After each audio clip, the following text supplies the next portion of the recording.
Welcome, in front of me I have REALME C3i, and today I'll show you how you can activate calls sounds. So when you use this volume down and volume up buttons, you will only increase the volume of your media. So if you want to adjust the calls sounds, you have to go for the settings, then find the sound vibration, and as you can see here we got the ringtone.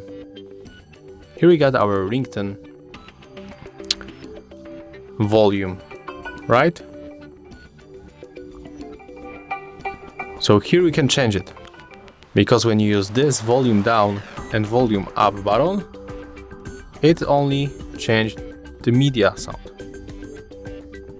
So yeah, that's how it looks. If you find this video helpful, remember to like, comment and subscribe to our channel.